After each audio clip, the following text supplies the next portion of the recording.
Okay, so we're going to be working on our ready stance. Now, ready stance is our foundation. Power comes from ground, so we need to place something on this ground that's going to be able to pull that power into us. All right? So again, it's our foundation. It's what the rest of our body stands on. It's where the rest of the power comes from. Without a good stance and a good platform, which is the ground, these are not going to work as well. Okay. So the way we open into our stance is we just start by standing normally. Right? There's a lot that goes into standing properly. I have my feet pointing forward, my knees over the second toe, balanced in my feet between heel and the two pads. So it's like there's a triangle on the ground on each foot. I rise up, I stretch out my spine. I have my front open up, and I flex throughout my back. Right. Engaging the glutes, knees slightly bent. Right. With our structured arms, we always have slight bend, and everything in the arms works in the legs. So starting here, about shoulder width apart, I just step back, and my knees are bent, and I'm bouncy. So from the side, it's right here. So you'll notice that this leg is straight up and down, and this part of the leg is also straight up and down. So this really helps with proper human structure, keeps us within something we call gait. Right. So in this stance, my heels lifted off the ground, which actually increases the fire energy as far as the elements in our body. It gives us the ability to lunge fast and far, so it increases our speed. It also increases the power of our strikes. And because this fire energy is turned on, our body says, I'm ready for something. So say somebody's just in front of you, and all you do is put your foot up, bring your heel up, and you're on your toe. You're immediately ready for something. So again, back to the stance. We want knees bent, so we're nice and agile. We're ready to move.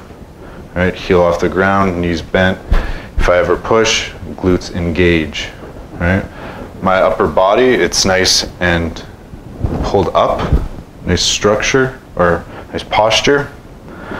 Okay, so now based on the angles we want to have our body. So we want, if I'm facing you guys, I want both my feet on a 45. So my knees are actually in line still with my toes. So my front knee is slightly turned in, which also helps protect my groin. If I get my lead leg kicked, if it's frontwards, it can break. If it's slightly turned, it'll collapse in. Right? So you prevent yourself from getting a serious injury. My hips are then on a 45, and so are my shoulders. So everything being on a 45, when I go to strike, if I strike with this side, there's still a slight 45. When I go to bring my backhand in, my hips come forward, and I'm then square. But our ready stance is also our fighting stance, right? Because this stance will just move. Any direction you go, whatever happens, you'll always end up back in this nice, balanced, ready position. So alongside this stance, we always want to make sure that our hands are in a good position. So backhand should always be ready to protect. There's a couple ways we can protect with this backhand. We can shoot forward like this, which again, that arm structure exists. We call this pak. It's from Wing Chun. It's just a palm block. Something comes at me, I just stick my arm out. If something comes around side, I can use my triangle block. Triangulation is very strong. Right? And another one we have, which we can use from, again, you can use triangle from the front as well. You can use this pak from the front. But just talking about the backhand, we stick our arm out, and again, this structured position, we just put our arm out, and that is actually very powerful.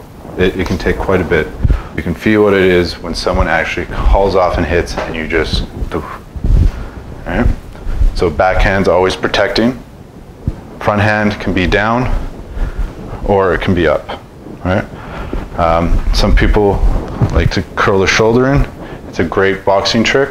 Personally, my shoulders are back and down, so I don't like this curl. A lot of people can do this very easily. Keep your chin tucked, and you're actually very protected here.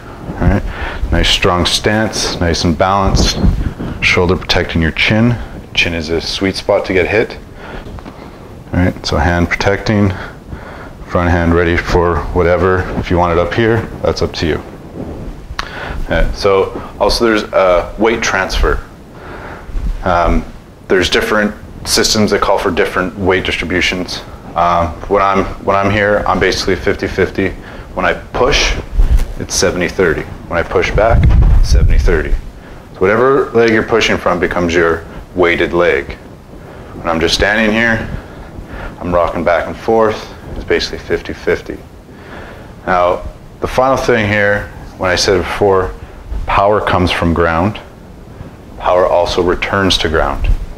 If I'm going to strike my opponent and his power enters my arm, it's going to go down the arm, out the elbow, into my hip, into the ground, and I have to be strong and balanced here so that I can deliver all the energy I can and also accept the energy at the same time.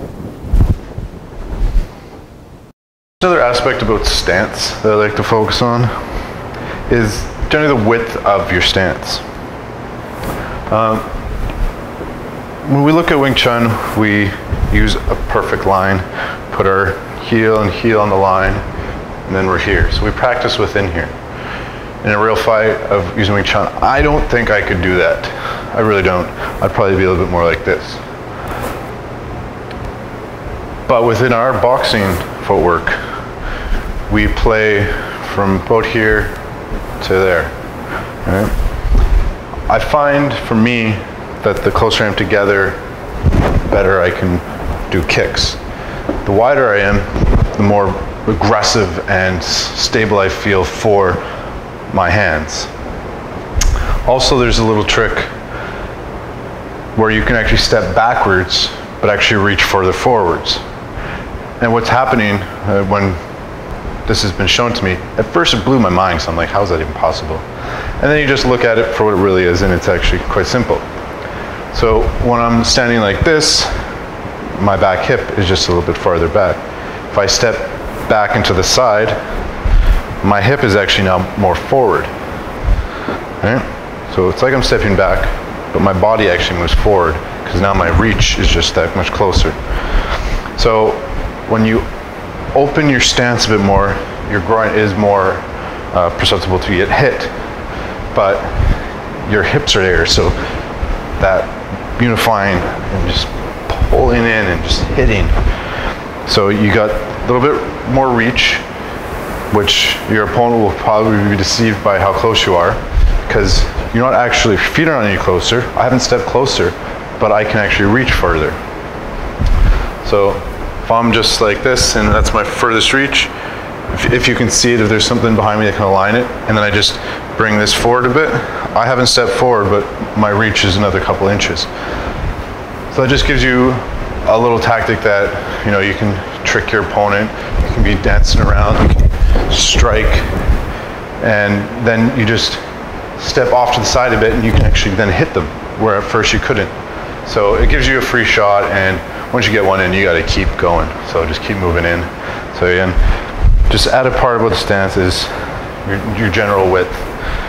As I explained before, you just step straight back, but then you can also come out a little further, and it all depends what you're working with.